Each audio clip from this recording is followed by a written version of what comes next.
যিটো ঘটনা এই ঘটনা খুব দুখজনক ঘটনা আৰু এই ঘটনালৈ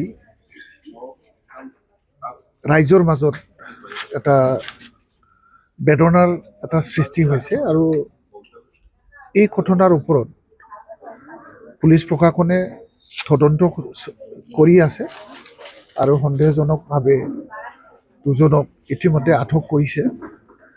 ইতিমধ্যে পুলিচে বা নিয়ম মতে যিটো পষ্টমৰ্টেম ইয়াৰ ৰিপৰ্টটো অহাৰ লগে লগে কেছখন তেনেকেই লিড কৰিব।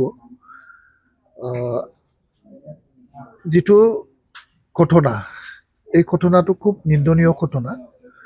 ঘটনাটো যে তেনেকুৱা হ'ব কোনো মানুহে সন্দেহ কৰা নাছিল বা তেনেকুৱা সন্দেহ কৰাৰো কোনো থল নাই। স্পটত বা পৰিৱেশটো চালে তেনেকুৱা ঘটনা হোৱাৰ কোনো এটা পৰিৱেশ নাই। তথাপিও তেনেকুৱা মৰ্মান্তিক যি ঘটনা হ'ল এই ঘটনাটো আমি সকলোৱে নিন্দনীয় কৰিছোঁ আৰু যেনেকেই নহওক কিয় ইয়াৰ লগত জড়িত থকা যিকোনো ব্যক্তিয়ে নহওক কিয় যাতে হাৰি নাযায়, আইনে ইয়াৰ ব্যৱস্থা ল'ব।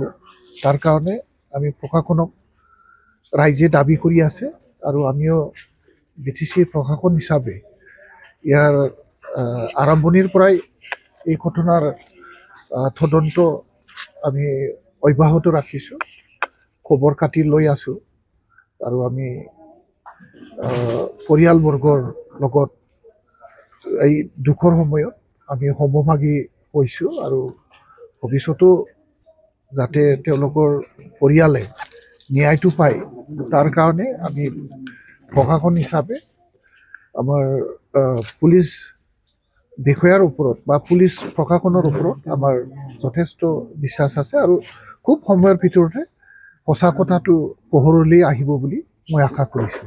এইখিনি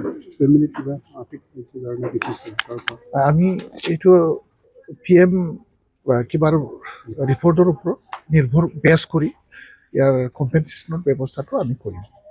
ঠিক আছে। যিকোনো খবৰৰ বাবে যোগাযোগ কৰক আমাৰ এই নম্বৰত 9181 307 2221।